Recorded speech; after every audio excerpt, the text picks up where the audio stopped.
3, 2, 1. We're live. Okay, good morning everybody and welcome to the second meeting of the bus subcommittee of Greater Manchester Transport. I haven't got any announcements, I don't think, so I'll take apologies for the meeting, which I think we've got two, have we, Nicola? Yeah, we've got apologies from Councillor Roger Jones and Councillor Roy Walker. Roger Jones has sent his apologies, that's why I'm in the chair as the deputy chair. So can I ask any members if they've got any declarations of interest? Could they fill in the appropriate form and make sure it's handed in to the officer? And then can I ask you to look at the minutes of the last meeting, please, and consider their approval. Agreed. Okay. David Mellor still has his camera on. Sorry, Chair. There you go. Right. So the minutes have been agreed. Can we ask now for, I welcome Agreed. the bus operators to, is there any matters arising out of the minutes? No? Good. I'm going to ask the bus operators to come in and give us a verbal update. I'll take them in the order that I took them down. So we'll take Diamond Bus first, and we've got Matthew and Bob from Diamond. Can you give us a verbal update? Okay, well, I hope you can hear me and hope you can see me. So I'm Bob from Diamond. Yeah, we've I suppose during the COVID period, on a big positive, we've put more than 80 new vehicles into the Manchester network, and we feel the services are operating really well. We have obviously suffered during these periods in terms of passenger numbers slightly, but that's to be expected. But we're continually working at reliability because obviously that's essential. In terms of staff sickness, we have struggled a bit with people self-isolating and a small number of people who have contracted COVID also. But generally, you know, we feel we're moving on in a positive direction, working at communication internally and externally. And unless anybody's got any specific questions about the operation, that's it, unless you want to add anything, Matt. Thanks, Bob. I suppose the only thing to update on is, and Councillor Burke supported us with this, and Councillor Aldridge has also been in touch regards vandalism and a large amount of the new vehicles having windows smashed and seats slashed. So you may have seen it in the local press. So that's certainly something that is challenging us right now, because obviously it leads to vehicle downtime and applies to the pressure of having enough vehicles. But it's certainly something we're keeping everyone abreast on, and hopefully we can solve it by stopping it happening. Well, I hope so. And congratulations on introducing those new vehicles as well. Thank you. So can I move on then to Arriva? I think Alistair's going to give us a verbal update. Yes, sure. Good morning, everybody. Well, from Arriva's point of view, in our Greater Manchester operations, we're running back at full service levels. We have been since sort of the end of June, early July. We are having some issues now with staff absence around. It's a combination, to be honest, of people, of staff having to self-isolate because they've been in contact with somebody that's positive. We've got a handful of positive cases at Bolton Depot. So we have been struggling for staff. It is improving slightly. We're getting some of the ones who were tested positive sort of 2 weeks ago. Now they're heading back into work beginning of next week. In terms of passenger numbers, we were a bit unsure what to expect this week, because obviously this week being the sort of the first week of the new lockdown, for the want of a better expression. And up to Wednesday, passenger numbers were down anywhere between 20 and 33%, depending on the day. But bizarrely, yesterday they went up 13% compared to the week before. So was really struggling to explain that one. I can't, you know, there's no rational explanation for that. So we'll think it's just a case of keep on watching the numbers and seeing how it's going.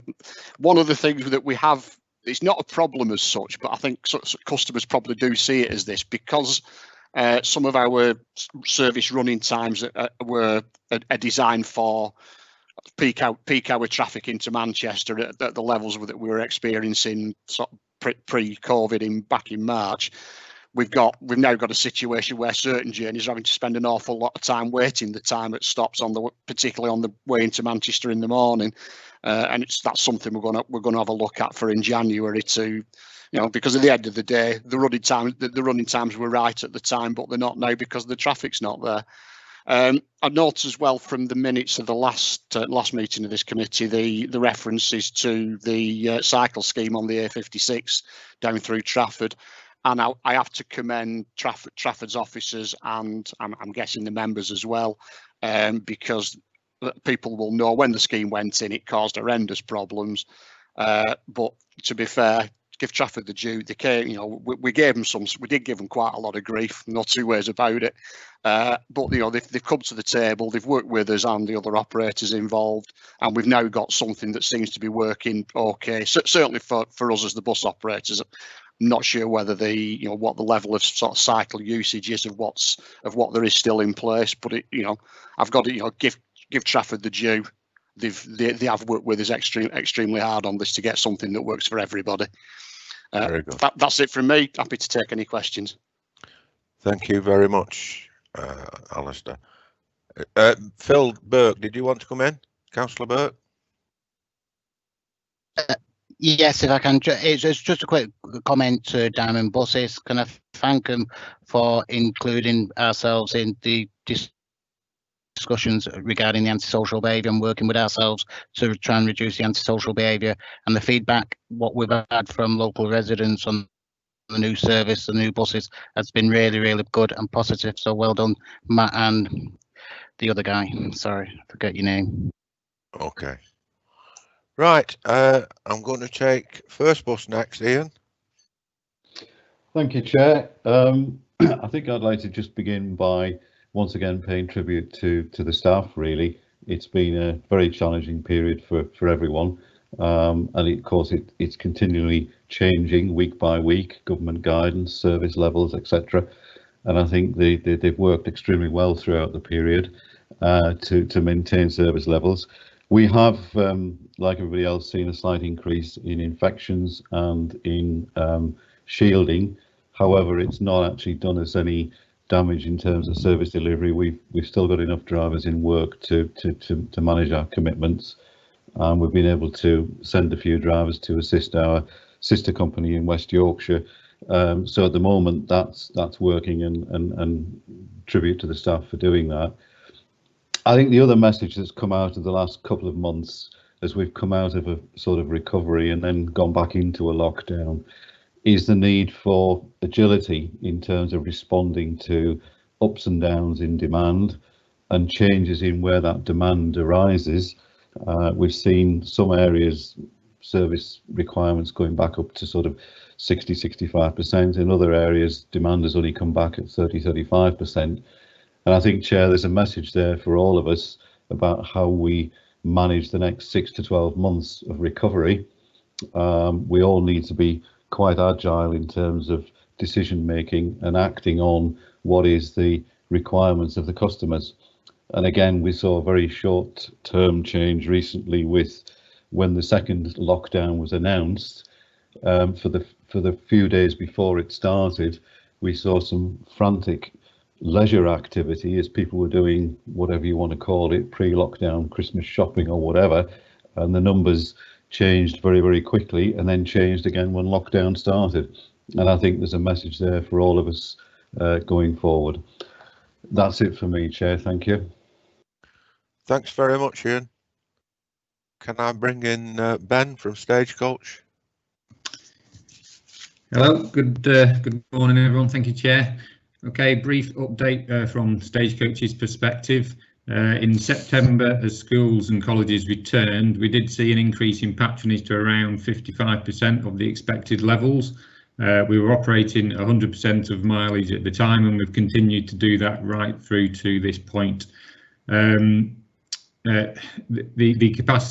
patronage did not increase beyond the 55%, so there were some concerns over how to cope with potential increase in numbers and maintaining the social distancing requirements, but that hasn't been an issue.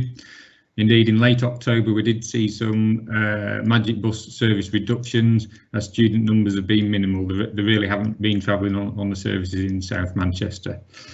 The latest lockdown started last week has seen a further reduction, but certainly to a much lesser extent than the initial lockdown we saw in March. So we're seeing about 40 to 45% of what we'd normally expect, and we're maintaining the current mileage. However, like the other operators, we have seen pressure on staff numbers due to the effects of COVID, and for this reason we are reducing some daytime frequencies at the end of November. We will still be operating over 95% of our normal mileage, and the reductions have centred on lesser used services, and there is sufficient capacity even with the social distancing requirements, and we will be putting some extra buses onto the network at busier times to cope with some of those slight reductions. In terms of the additional school services that we're operating, which take pressure off the commercial network, with 60 of those out, they will continue to operate until Christmas and possibly beyond as well, further funding being received from the Department for Education. So we've not confirmed that yet, and we're working with TFGM's officers on that.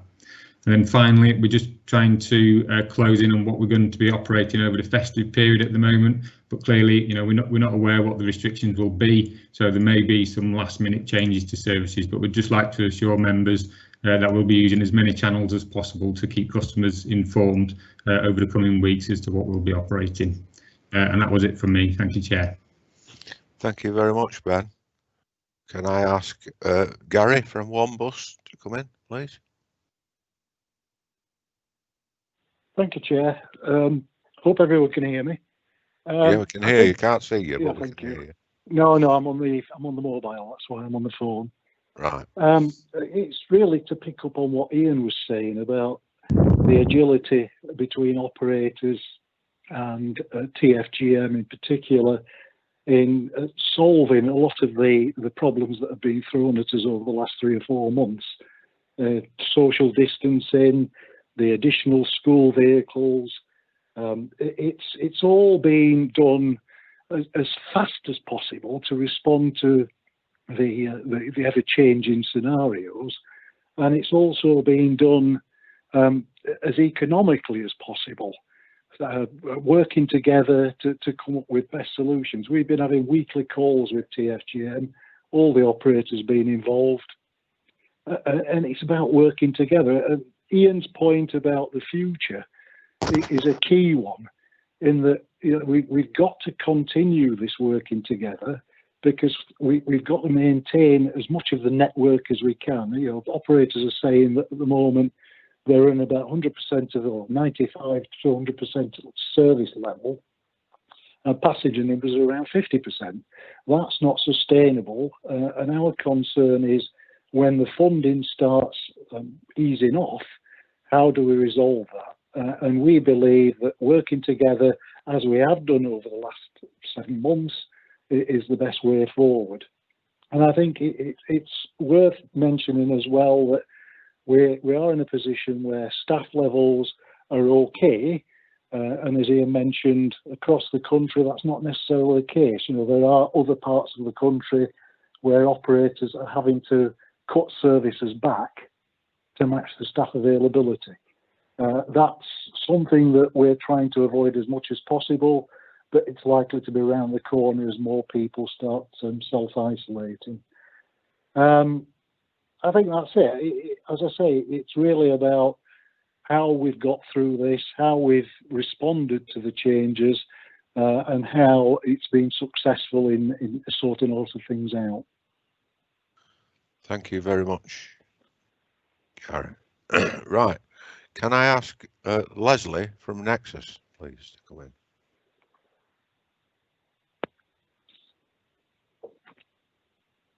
Hi, sorry, took a moment for it to load there.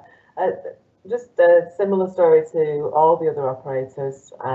We are currently managing reasonably well with the staff. We have got some staff shielding. We are a much smaller operation than some of the other operators in the meeting today, but the same concerns really. The staffing levels at the moment we're able to manage, and we're just seeing the same passenger numbers, the same drop in passenger numbers. We have noticed that there is an uplift normally on a Thursday. I don't know if it's people getting out before the weekend, but we did notice that in the last lockdown, and that does seem to be the case this week, as was mentioned by someone earlier. That did seem to be a regular pattern of behaviour during the lockdown, so that's happened again this week. But in terms of anything else, we're running at full service and hoping to continue to do so whilst managing the staff levels and isolations. Thank you very much. Well, thanks to all the operators there who've come in and given us an update. And I think the overriding message from all of you really is that it's working out because you're working in cooperation with officers from TFGM and members where appropriate. And I think you've all been doing a fantastic job. Sean, you wanted to come in? Yeah, thanks, Chair, and thanks to the operators for updating on the position at the various companies that are running buses. So it was reassuring that there's not been a significant service reduction, although some of the comments that were made around whether funding that's enabling bus operators to continue those at the service levels that we've got at the moment will continue. And also, given that this at the moment on paper is a short-term lockdown, so it's meant to come to an end on the 2nd of December, but I'm a little bit pessimistic about the reality of whether that will actually happen. And so bus operators have not made service reductions in the way that they did back in March, or that's not the update that was just given, unless I've missed it. If the lockdown continues beyond December, is it likely that we will see service reductions in Greater Manchester? Because as one of the bus operators said, you've got service running at 35% of usual patronage, which clearly is not sustainable if there's not a huge amount of public money pumped in to subsidise that. So I'd just like to see if operators have got plans to reduce services after December if we remain in lockdown and patronage remains low. Well, I'll ask the operators. Is there any of you wants to answer that? Ian, did you want to come in? Yeah, I'll thank you, Chair. I'll just comment on that. In response to Councillor Fielding's question, I mean, the government guidance at the moment is that the CBSSG funding, which is underpinning all of this, will continue for the foreseeable future, and it is the government's ambition that as near normal service is provided, with certain exceptions where there are clearly, for instance, at the moment, if there's anything that's serving a shopping centre that's completely closed, there's no point in carrying on with it. So there's, other than local responses like that, the government wants us to carry on running as near as 100% as possible to support the recovery. And we're not quite sure when this is going to end, but there is a reasonable notice period on it, which means that there's no imminent threat of a change of service level drastically downwards in December, January, February. There will be months' notice of such an occurrence rather than it happening very, very suddenly. So I'd like to reassure Councillor Fielding that I don't see anything drastic happening in the short term. Thank you very much, Ian. Does anybody else want to chip in or not? No? Yeah. From the operators. Yeah. Sorry. Diamond, go on. Sorry. Yeah, just to reiterate some of what Ian said, yeah, we have the same view, and the other thing is we won't make any changes without consulting with TFGM anyway. So I mean, all the way through the lockdown from March onwards, we'll always look to the passenger requirements daily and where people are travelling, when they're travelling, listening to people. And once we've reduced frequencies, we've still operated at a huge majority of what we did, albeit on a reduced frequency. So we can't see any changes, to be honest. Thank you very much. I think that's all clear now on that. So can we move on to the next item on the agenda, which is the bus performance report? I think Alison is going to take us through this. So can I just chip in there, Chairman? Excuse me, sorry, I had a bit of technical difficulties, joined a few minutes late. It's Nigel from Go North West, but just to let you know, I have been on the call for the last few minutes. I'm listening and I'm here. So I have been missed out in the roundup, operation roundups, but my report would have been pretty much on the same lines as everybody else. So it's just really to let you know I'm here. And excuse myself for being late. Thank you. Okay. Alison, over to you. Thank you, Chair. This next item is the bus performance report. It's the same report format that members will recognise that was previously presented to the full committee on bus performance. And the period that this is covering is September 19 to August 20. So it contains some detailed information covering that period, which obviously includes the start of the pandemic, the impact of the first lockdown, and then all of the impact of the subsequent sort of government advice and measures that have been implemented. And we've heard from the operators at this meeting and the last meeting about the sort of impacts that they've had, and the sort of general sort of trends that have been experienced across the network. But you know, just to sort of, you know, the report goes into a bit more detail than might have been heard. For example, you know, we are talking the detailed sort of patronage levels, the detailed performance levels. Patronage dropped to sort of levels of around 10% of pre-pandemic numbers in the first lockdown. And mileage on the commercial and subsidised networks dropped and then sort of started to recover, and as you've just heard, sort of dropped slightly in this lockdown, but very different from the first one. So trends in sort of operational performance over that period of the report have remained largely in line with the previous period. However, we have seen a bit of a drop, specifically on the subsidised network. So sort of performance issues that do arise there are addressed sort of by the bus services team in discussion with operators.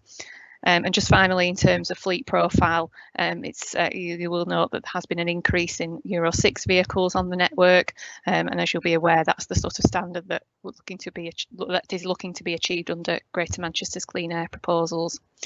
So I'm happy to take any questions if there's anything more detailed that members would like to ask.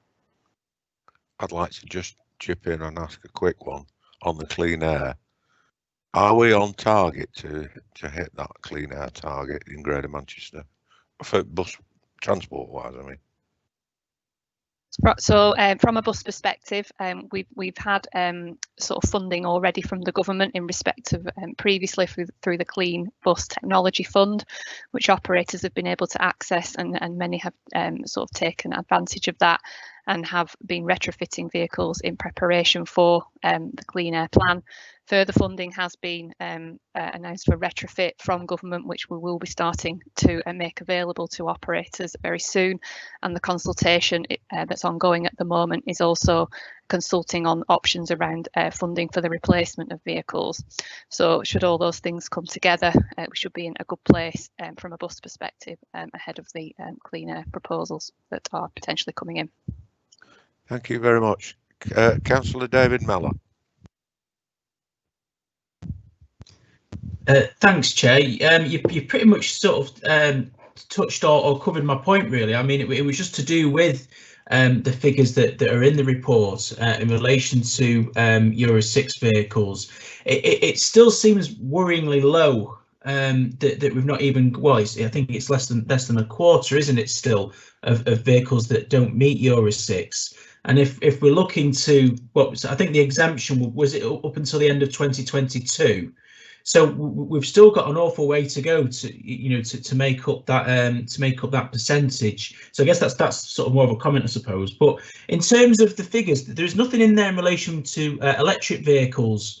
Again, obviously, electric vehicles are going to form a key part of clean air. I'm just wondering whether going forward we could have some figures on the increases in electric vehicles coming onto the network, So just because obviously they're going to be so important. So just that really, Chair, and just to echo really what you've said, in addition to my concern that we've still got a long way to go with Euro 6.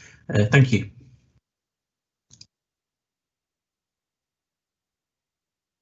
Okay, Alison, would you like to answer that? Yeah, certainly. We will include the numbers of electric vehicles moving forwards in future reports, Councillor Mellor. I think, to be fair, the hybrid diesel vehicles really can be classed as electric. They always have a secondary power source, don't they? Anyway, carry on, Alison. No, that's fine, Councillor Bray. We are seeing numbers of electrics slowly increasing in Greater Manchester, so yeah, it's right to start including that. Okay, right then, okay. Right, if that's Alison's report, unless there's any more questions, I haven't been notified of any. Can we move on to item 7 on the agenda, which is forthcoming changes in the bus network? Nick Roberts is going to do this. Mr. Roberts, over to you. Good morning, everyone. Thank you, Councillor Bray. Hope everyone is well. Short report on forthcoming changes. Really, so not much to talk about here, just a few tidying up of the network to start from the end of January. I think the only thing I'd really want to highlight is just the action that we picked up to take away from the last report that we took to the main committee. The request from Councillor Fielding to go away and look at the 396 service. So we've actioned that, and we have, following a procurement exercise, brought in the 397 service, which was to maintain the link to Ashton, and that came in on the 8th of November. So we will pick up in Part B the financial impacts there. So that's really the main thing to highlight on this report. So unless anyone's got any questions or comments, happy to move on, Chair. Thank you. I haven't got. Oh, Councillor Fielding, you wanted to comment, yeah? Yeah, Chair. I think Nick will just be able to predict what I'm going to say anyway. It's just to say thanks very much for acting so quickly to resolve that issue that appeared with the withdrawal of the service from Newton Heath to Ashton that ran through Failsworth. I was concerned about it starting during a lockdown and that we might not get an accurate picture of whether it was as necessary as I told you that it was in order to get it reinstated. But I did use it the other day for an essential journey, I must add, to find out if anybody else was actually using it. Unfortunately, they are. So even during a lockdown, it's a service that's proven necessary to retain. And I know that your officers are going to look at a way of incorporating it into the network so that it's not a standalone route and that it can be run with more efficient use of public money in future. So I'm happy, but just please keep me informed of what options you're considering as part of that. Thanks, Nick.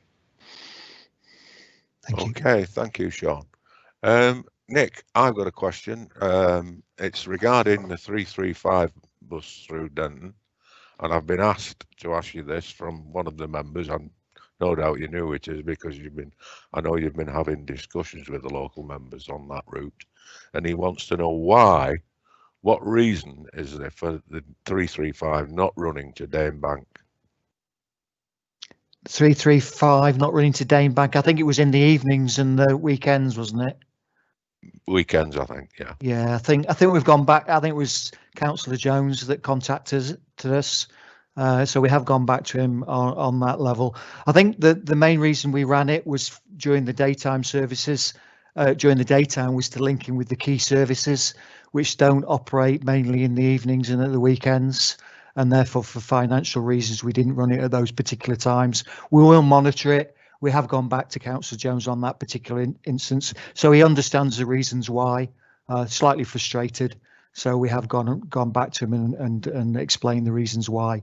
So we've not run it because, as I say, key services are not needed at those particular operating times. So that's why we've gone back to him on those particular points.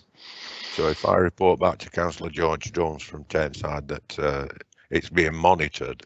We'll look at it. We'll look at the usage. As always, with all these services, we have to weigh up the usage together with the financial aspects.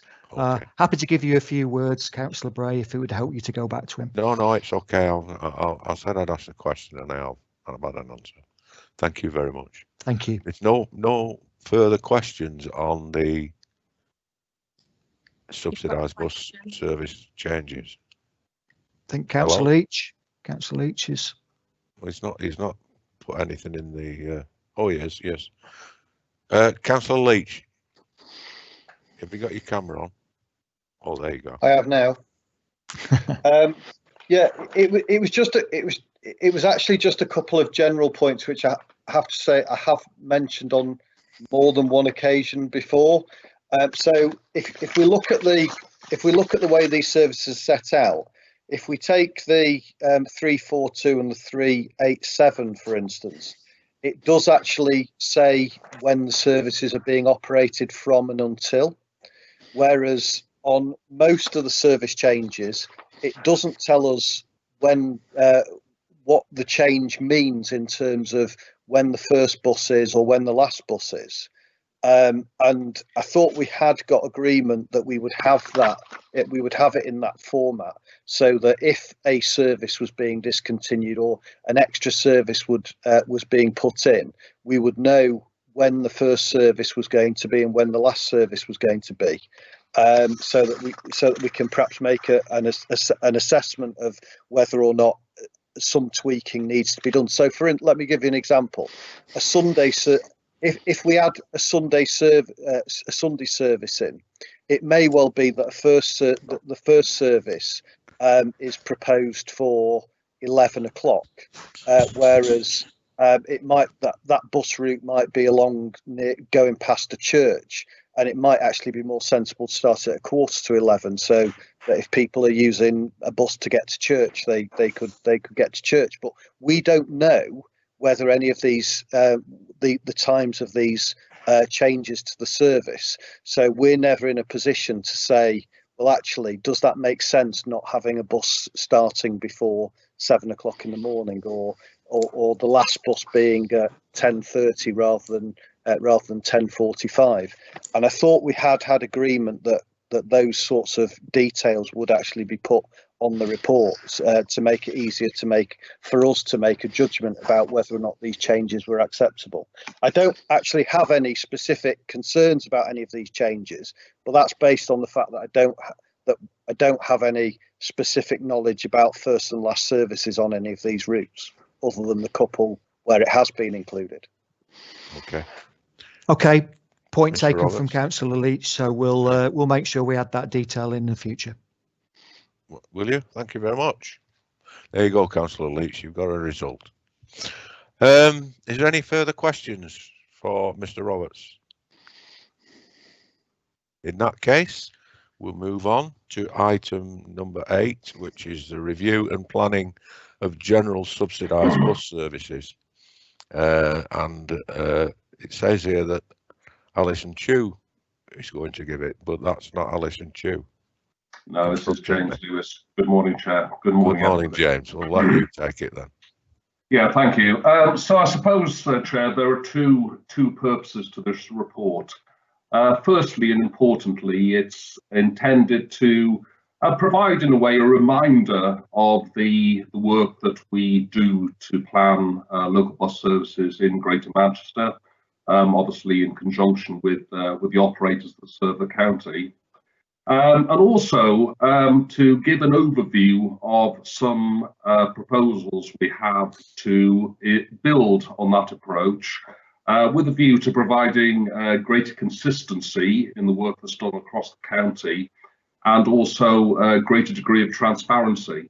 And we think this is particularly important given the current situation we're working in, the inevitable pressures on finances going forward. So in terms of the improvements we're looking at, again, this isn't necessarily a reinvention of the wheel by any means, but very much an attempt to build on existing work. Making greater use of service planning principles. This is something that we've started to use to a degree already.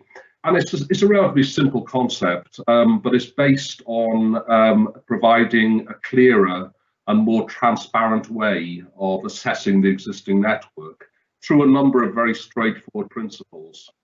Now, obviously, we're very conscious that there's very rarely a one-size-fits-all solution in this area of work. So the other area we're looking to expand is the use of data sources, because we're very conscious that there are significant variations across the county in terms of demographics, the density of population, the density of the network, the frequency of the network. So therefore, the proposal is to make a lot more use of some of these data sources. And I think it's fair to point out as well that the way in which technology has moved on, the level of data availability, gives us a lot more valuable data than we would have had even 10 years ago. So there are some real opportunities there, I think, to build on our methodology and make use of those far richer sources that we have. There's also some information in there on procurement methods. Obviously, that's a whole paper in itself, really. But one of the things we want to look at is whether there are better ways to procure supported services going forward, potentially taking a more holistic view of the network to achieve better value and, again, a more consistent level of service and offer across the county. Moving on, we also recognise the importance of engagement with stakeholders and particularly elected members. And we recognise generally this has been very difficult over the last few months. And we nevertheless recognise that this is something that we will need to have an eye to building up going forward.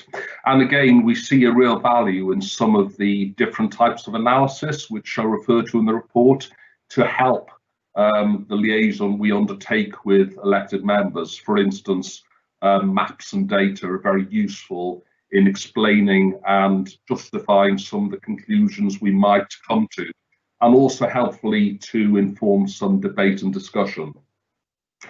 What we've done as well, we've got a couple of recent examples in Appendix A of the document, one of which was a recent exercise we did in the Salford area, in which there was quite an extensive replanning of the local network.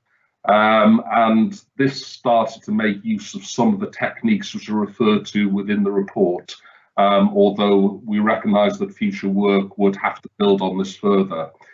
There's also a bit of work referred to where we dealt with the replacement of supported services formerly run by Manchester Community Transport when that operation ceased earlier this year.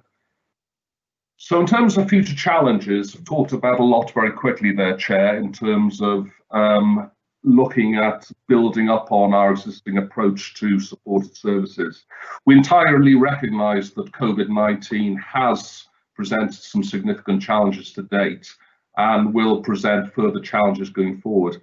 And we therefore feel that building up the transparency and consistency within which we work is going to be very important going forward, particularly in these financially straitened times. I think that's all I've got to say, really, Chair. There's a lot of detail in the report, but I'm very happy to take any specific questions. Thank you very much, James. I've only had notification of one question. Councillor Leach, can you turn your camera on, please? Thank you, Chair. It was my question was just about the data in relation to the people who haven't been using the bus services and the people who are returning to using the bus services. I assume that we're able to we can gather the data in terms of the number of pensioners, the proportion of customers that are pensioners because of the pensioner bus passes. But I just wondered whether we had specific data on which groups of people are actually returning to using the bus and which people aren't. Because going forwards, if pensioners are avoiding using the buses, I suspect that's going to have a significant impact on a number of the subsidised routes, because we just simply won't get those customers back on some of those routes. who've chosen for whatever reason not to use public transport. So are we actually using data about which customers are now returning to the buses and which aren't to shape decisions on future subsidised services? Yeah, thank you, Chair. And Councillor Leach makes a very valid point there. I think the complication we've got at the moment is the sheer instability of the situation and the frequency of changes we've had since March. I'm aware that colleagues in other parts of the organisation have been taking a strategic view of the network going forward.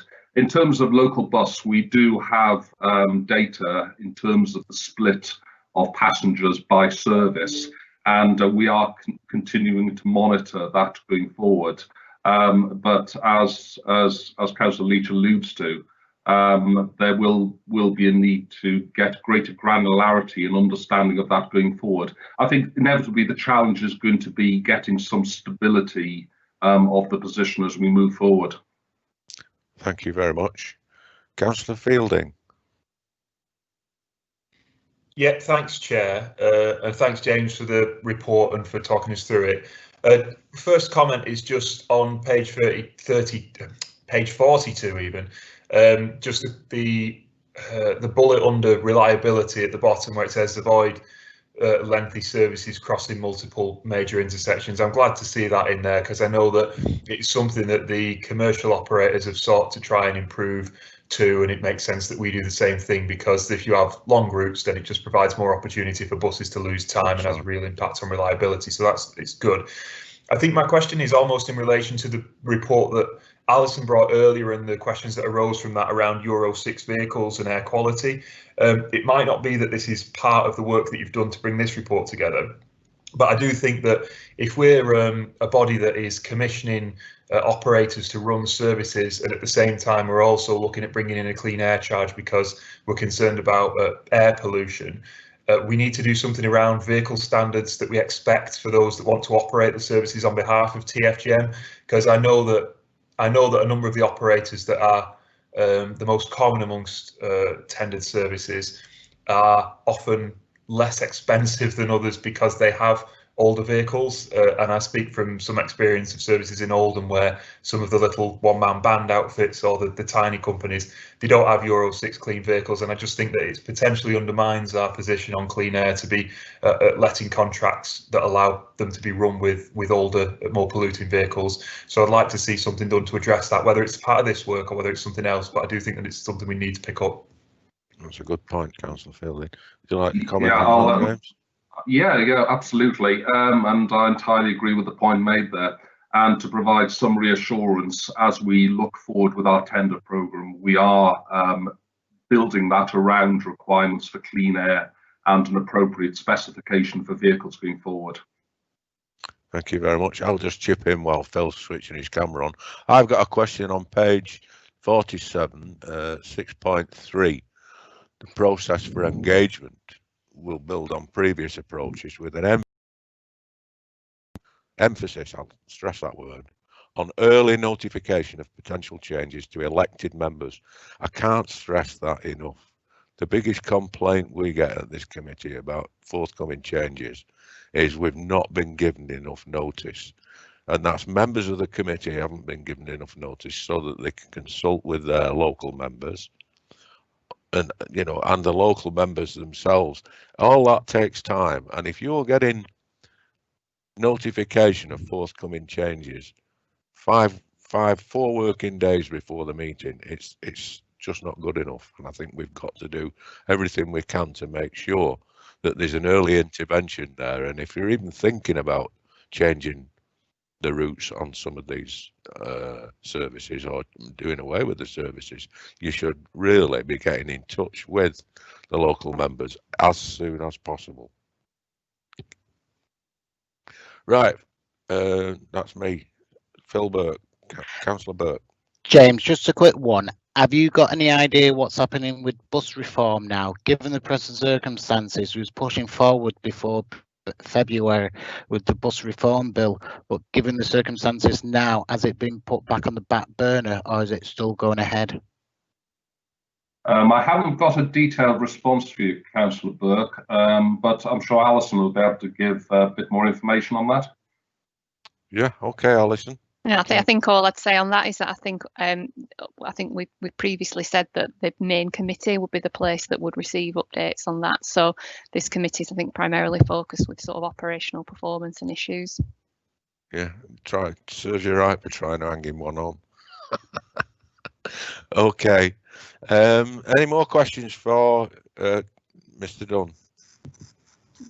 Yeah, I've got one. Don't know whether you can hear me. Yes, go on then. Have a problem with it. Yeah, with the changes we've had in Salford, especially where I live, we've had a meeting with the officers just a few weeks ago. It's still the same things happening, that people are not given the information what time the buses are running. So they've no information apart from the ones I get. If I get any phone calls, I let them know what it is. When they asked the driver said, "Oh, I don't know, and we've not had a thing yet off them to tell us what times they're running and everything. We just drive them and turn up." I could suggest that we could give these drivers some of the travel things, what tell you the times of the buses and where they go to. Why can't the drivers just hand them out as people get on the buses? Yeah, I know it's a difficult time at the minute with this virus, but people are looking what time there's no information at all for them, so it's very hard for them to go to different places, and they've asked me to try and sort that out. Thanks, Barry. I'm sure that Mr. Dunn will have a comment on that. Yeah. Sorry, Mr. Lewis. Sorry, Chair. Yeah, I'm conscious, thank you for those comments. I'm conscious that there have been discussions with Salford members about the recent changes, and it's obviously concerning that information still isn't getting out there, so we'd be very pleased to pick that up offline with Councillor Warner separately to see what else can be done there. Thank you very much. Right, I think that's all on that. We've I've no more questions on that, and no more comments. I don't want members rushing off because we have got an item in Part B. So after we cease to be live, the next item on my agenda is the work programme. Who's taking us through that? Oh, there you go. Thank you, Chairman. In with members' papers, you have the work programme for your main committee and the two subcommittees, with your items up until the end of February. There are a couple of items yet to be scheduled beyond there. If members have any comments, I'd happily receive those. Any members wish to come in? Oh yeah, Nathan. Hi there, good morning and thank you, Chair. I'm just looking at what looks like February, the full meeting. Yeah, well, it doesn't look like February, it is February, the full meeting. Outcomes of the City Centre Transport Strategy consultation. Looking at that, so this is the 2020 to 2025. I think I've got the document up somewhere. Will we get opportunity to scrutinise it at that meeting? Is that the planned meeting for us to drill down into it, or is that just a presentation of the report? Over to you, Gwen. I can't comment on that, Chair. Is there any colleagues from TFGM who could give some insight as to what the report will contain? I think we'll need to take that question away and come back to you, Councillor Evans, with our colleagues that are working on that programme. And will we, so really, if that meeting isn't to actually scrutinise it, when will we get to scrutinise it before it moves forward and fully understand and ask the questions that rightly need asking on it? Thank you. Right. I do have another comment, Chair, different topic. Well, go on. Do the other one at the same time. I'm going to refer back to, again, it's about the concept of scrutiny and the clean air zone. I know we're in the middle of the consultation at this moment in time. Now, I've asked some questions of a officer called Megan. Unfortunately, I can't remember her second name at this moment in time, who's been heading it up at GMCA, TFGM, and she's referred me back to the district. Now I keep getting batted from the district to the GMCA and from the GMCA to the district, and there doesn't seem to be a responsible body. It's the district's ultimate responsibility, but the districts are pinning it on the centre and the centre's pinning it on the districts. I can't get facts. I'm trying to get exceedances. Now this again, this is bus, so it may not be the forum, but I'm really struggling on this. Where would the scrutiny of the clean air zone, because I think there's so much changed over the past 6-9 months. I think we're in a whole different realm. I think you hit the nail on the head when you said it's at district level. The clean air legislation is aimed at districts, and it's all got to be done at a district level. So just to clarify that for me, and this is good forum to clarifying, the actual scrutiny of the clean air is we should be directing that at our own boroughs. Well, I would say so. I mean, I'm a lay member, remember, and I'm not an officer. Okay, thank you. Right, I don't think there's any more questions on that report. So, Councillor Leach. Yeah, go on. Thanks, Chair. It was just a follow-up comment in relation to scrutiny of the city centre strategy. It's my understanding that we are not the scrutiny body, that's the combined authority. So we have no scrutiny role in it whatsoever. It's mad that we don't, but we aren't the scrutiny body as far as I'm aware. Well, certainly we need to know what's going to happen. That document's out for public consultation at the moment, and it certainly interests me as to where it's going to end up. Any officers, anything to offer on that? Not at this stage, I think, other than we will come back on that. We'll seek to clarify. Thank you very much. Okay, with clarification on that. Yeah. Councillor Mellor, did you want to come in? Thanks, Chair. It's just to piggyback really on what others are saying in relation to the city centre strategy. We do absolutely need to scrutinise this, or certainly put some comments in, because I think in terms, I mean, I say this as well because in order for the strategy to be delivered, we need to see improvements in our districts as well in order to have the knock-on effect within the city centre. I mean, I've seen that there's the proposal to have 90% of journeys made by public transport, I think it was. There was certainly a 90% figure anyway, I'll have to go back and check. But in terms of delivering those improvements for the city centre, we need improvements in our districts, and it all needs to link together. So from my perspective, we do need to scrutinise the report, and we do need to feed some comments in, because it can't just be seen as a standalone Manchester and Salford document in my eyes. It needs to have Greater Manchester input, because ultimately to deliver those outcomes in the city centre, we need the investment here as well in order for that to feed in. So just wanted to make that clear, Chair. Thank you. Can I ask, Gwyn, whether you can put the review of the city centre strategy outcome of the public consultation, a review of that in the work programme? Chair, I'll have to make some inquiries of other officers dealing with it as to whether we can actually do that. We hopefully do have a little time, given that was scheduled for February. I'll have to make some inquiries and come back to you all. My other question immediately comes to mind is would it rather be an item of agenda for the full committee rather than just bus committee? Well, the outcomes are scheduled to come to the February full committee. It may be that the way our meetings are scheduled, if you wanted some other input, it would have to come to one of the subcommittees. No, as long as it comes to one of the, it's probably more appropriate at the full committee. But we'll as I say, we'll have to take that away, Councillor Brown.